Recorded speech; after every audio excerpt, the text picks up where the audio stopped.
may take your seats.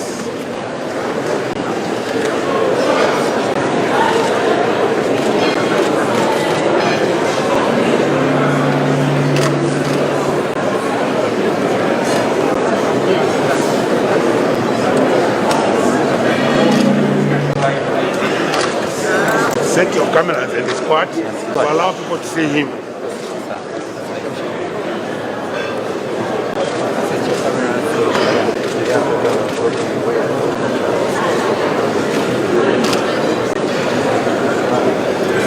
Thank you very much. Thank you very much. Ladies and gentlemen, thank you very much. First, I wish to express my appreciation, our appreciation on behalf of my wife, who is here tonight, on behalf of the rank and file of the United Party for National Development, our alliance partners, and on behalf of the people of Zambia, to express our sincere gratitude to all of you for finding time to come to tonight's function. We know, we understand that you are busy, but you spared time, quite a bit of time, to be here tonight. So we're grateful for that. We're grateful to all the organizers for the tremendous work you've done to bring us to where we are tonight, to have this function. So, ladies and gentlemen, today is a very important day for this party, for our partners, for this country. Let me indicate that today's event marks a milestone. It marks a milestone in this party's journey to be able to take public office to serve this country. We've come a long way. 23 years in opposition, consistently staying with our agenda, with our measures, our policies to the people of Zambia. Never moved away from what we believed in. Worked so hard, I must confess, worked so hard over the years. Over the years, we lost good people who did not live to see this day. But they are represented by all of you, all the people of Zambia today. And I'm very delighted that wherever they are, I think they're happy that this long walk has led to where we are today.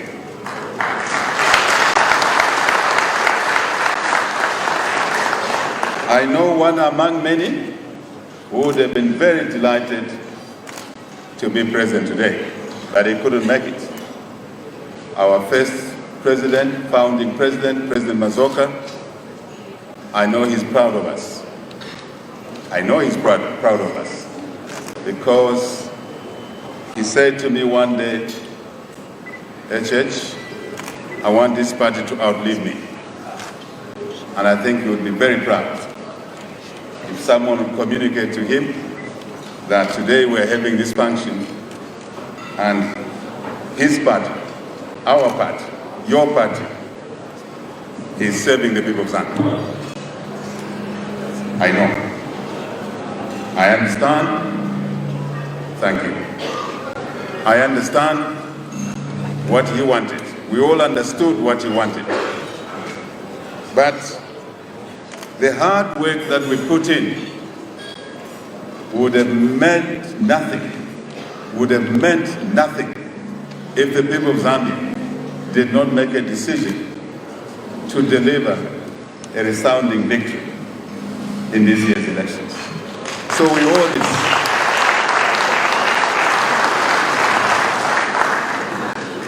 We owe this, all of this, to the people of Zambia.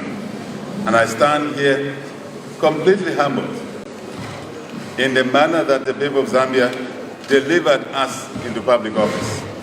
I'm extremely humbled. I'm sure you are humbled. All of you who have walked this journey all these years. But the fact that we've worked so hard, can we fix this thing, please? Are you able to hear me?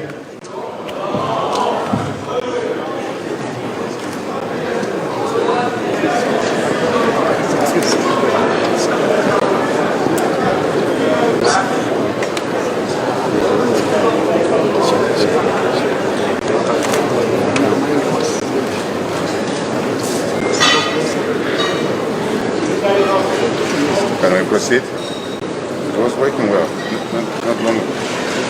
That's wrong. The other side. The other side. You fix it, sir?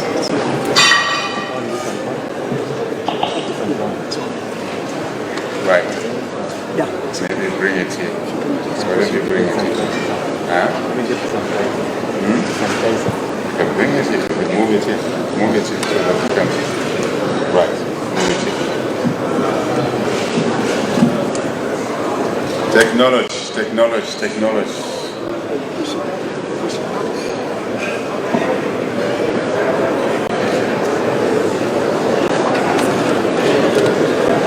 Thank you very much. I hope you can hear me at the back.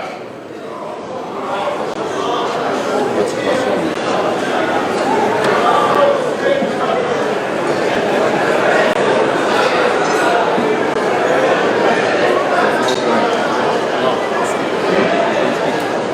Thank you very much. I'm sure you can hear now. There you are.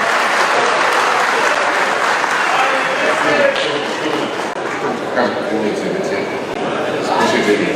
Okay. Push it. Okay. There you go. Right, there you go. We're becoming technicians now. So, I was just saying that I know somebody who would have been extremely proud if he was able to be witness to today's day. Amongst many, that individual was our founding president, one Anderson Kambela Nazo. One day, he and I were chatting, and he whispered to me and said, "HH, I would like this party to outlive me." And I'm saying he would be so delighted that his party, your party, our party, worked to be given the trust by the people of Zambia in the manner that they delivered that vote on the 12th of August this year is humbling. And I stand here completely humbled by the decision the people of Zambia made, the dramatic decision under extremely difficult conditions with no democratic space at all. But the people of Zambia decided to deliver a change of government in our favor. Thank you to the people of Zambia across the 10 provinces.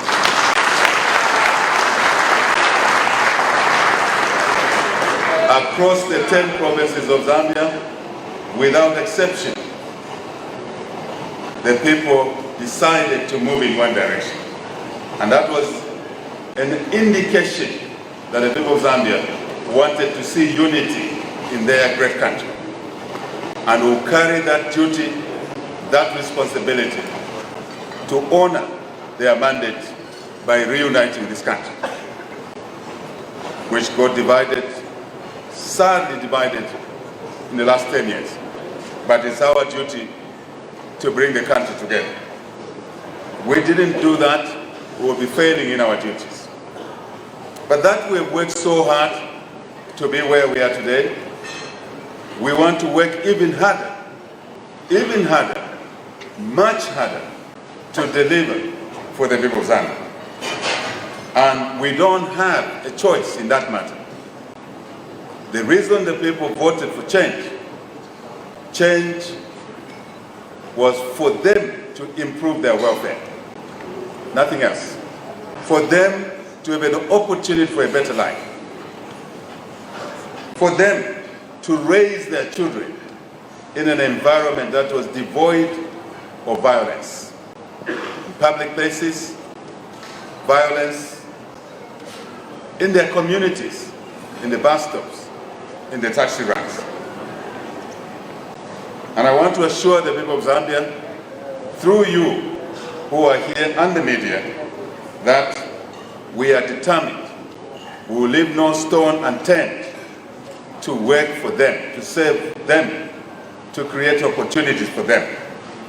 That's why they put us in office. There's no other reason at all. You may search, you will not find another reason. That's the only reason they put us in office. And I call upon all our colleagues in the party, in the alliance, to work towards achieving that objective. I'll return to this subject a little bit, but let me indicate early on, the Treasurer General of the party was right when he opened speaking tonight, or the speeches tonight, that I delivered a message to him before we formed government, that when we form government, Watson, we will separate the political party from the state, from the government. We will make a distinction.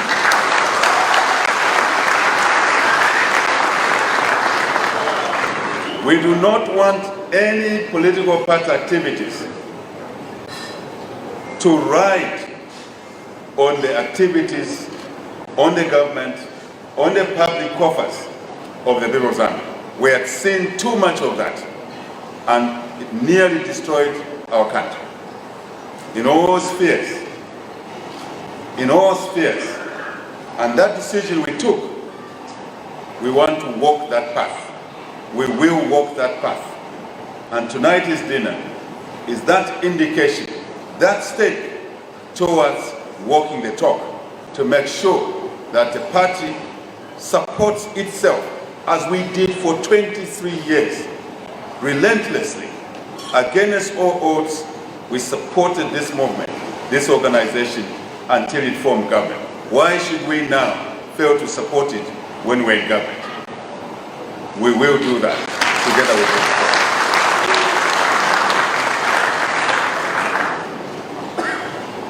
you. The decisions of our government, our party in government, must not be overly influenced by the political party. I mean beyond our manifesto, beyond our policies, which are clear, which are the reasons that the people of Zambia voted for us. So in that context, yes, we'll run this government, we'll serve the people of Zambia on the UPND vision, on the UPND policies. But no more than that. No more than that. The treasury of the government of the people of Zambia is separate from the Treasurer General of the UPND. Completely separate. This party, ladies and gentlemen, is committed to focusing on the developmental agenda. Developmental agenda to offer opportunities for our people. It has to be on the road of trade and investment. We need to understand each other here that as citizens of this country, we must know that in order to look after the sick, to look after the young, to look after those that live with disabilities, to look after the old, I repeat, to look after the old, in order to send our children to school and to deliver health services, we have no choice. We have no choice but to run the country along the lines of trade and investment, growing the economy, is what will deliver the social side of our community. And this party will walk that road. I hope we'll walk that road together, without exception. I have said to many citizens everywhere I've gone that we are Africans from large families. We love each other. We support each other. We have good hearts. But with good hearts, we cannot share poverty. It's as simple as that. Even with our good hearts, we cannot share poverty. We have to promote investment, domestic investment. The people of Zambia must invest. We shall support them to invest. The people in the region must invest with us. The international community must invest with us. It's very important, extremely important. Otherwise, we'll have no chance in hell to redirect the economy, to reconstruct the economy. But also, we are very clear that we will not support corruption in this country. Going forward, we will ensure that public expenditure is within the right remits. Public expenditure is within the right remits. We will not spend more than what is necessary. Many of you understand what has been going on in this country, where everything is done at 10 times the price. This party will not do that, because if we do that, we will not help the economy grow. We will not save the people of Zambia that put us in office. As business colleagues seated here, I want you to understand that we will support you to do business, but we will support you to do business in a manner that allows this economy to grow, in a manner that supports domestic service providers more than other service providers, so we can increase economic activity. It's very important. It's also our duty to lower the cost of doing business, because if investment does not yield a return, it will not create more jobs. We understand. We understand. So I thought I should just give you this tidbit a little bit, so we work together in that vision of our party to grow the economy, including domestic investment that must be promoted. I repeat, deliberately, and there's a reason I'm doing that. But together, we'll take this country where it should be. We'll do that in a transparent manner, open manner. We will do that in a manner that creates a level playing field for all to accept. We will do that in a manner that promotes hard work in our country, in a manner that promotes honesty in our country. Very, very important. We know what damage can be done when the leadership is dishonest. We know. We understand that. This country was growing at 6% per annum. Today is growing at a negative, actually at a minus. We understand what took us there. Two elements by and large. One, too much debt, expensive debt. We shall rein in on that. Number two, excessive public expenditure. Excessive public expenditure. We've understood where that is coming from. We're going to patch up that to create room for investment, for pro-business, for pro-economy, for pro-jobs. They are all related, these subjects. Fellow citizens, members of our society, citizens, residents, business people, we are not asking you to trust us. We are asking you to work with us. You don't have to trust us if we've delivered nothing, but work with us. Let's see what we can do for our country. I have no doubt. I have no doubt that we shall overcome. I have never been this confident, having looked at the difficulties that our country faced, understood where the problems were coming from. I have never been this confident that we can actually turn this country around quicker than most may think. But that will require us to work together.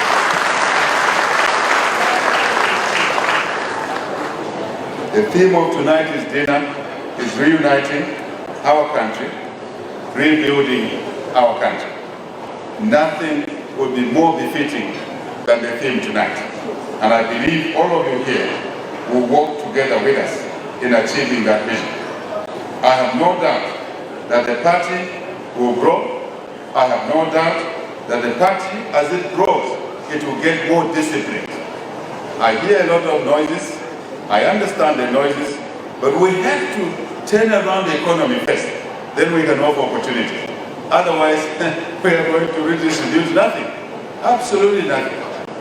So I won't say much today because I said it somewhere and it wasn't liked a lot. But today is a happy day. So I don't want to spoil somebody's dinner today.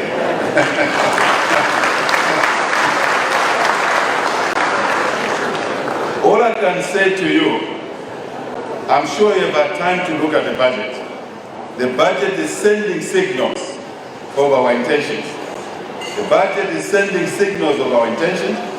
We have deliberately increased the Constituency Development Fund so we can move money away from a small clique in the south and take it to the people. So the people of Zambia can now decide. The people of Zambia can decide their priorities. And this party, this government will support it. This party and this government would deliver resources for them within a difficult treasury to enable them actualize their vision at the local level. And I expect businesses to support that decision of this party. And you will see what will happen because there will be sufficient, reasonably sufficient transactions in the local areas that will allow you, even small businesses, to tap into the vision of this party. I have said enough around that, but I want to ask you to be conscious of something. The country will be run differently. I want you to be conscious that the country will be run differently, but better. We want, when the government buys services from you, products from you, this government will pay you. This government will pay you.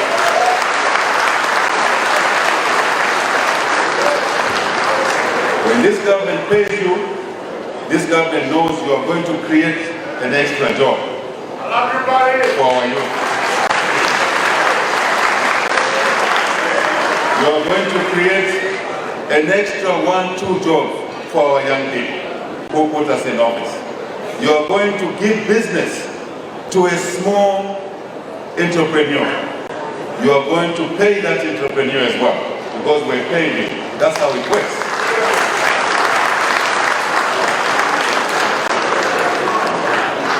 I must share with you that the global community is excited about this government. Very excited. And I hope you are excited about this government. Because our first call is to you. Our first call is to the people of Zambia. But on our own, we can lead the way. Others will walk with us. But we must be confident. I invite you to increase your levels of confidence, as I have that level of confidence.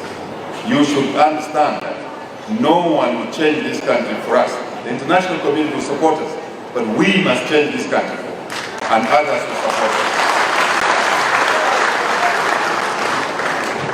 Members of the business community that are here, those who have donated, those who have supported this party, just to assure you, your funds will be put to good use. Your funds will be put to good use. If you notice that somebody is misusing your funds, tip someone, including myself, then we'll look into that matter. The party must be disciplined, the government must be disciplined. That's a combination. I think eventually this community will be disciplined. It will work hard. We shall succeed together, and we will leave nobody in this country. We love the people of this country. We love you. But that love extends to working together in a different way, in a way that benefits more than you and I who are a little bit privileged. God loved us. Let's make someone else happier. Someone else outside our family. I think that's a good African principle. Then we shall be okay. And the community will call us us, not them. They'll say, this is us. This is important to me. I hope it's important to you. Thank you to the organizers. Thank you to the organizers. Thank you to party structure, Secretary General and your team, Treasurer General. Thank you very much. Jeff Samkonga, good to see you here. Thank you very much.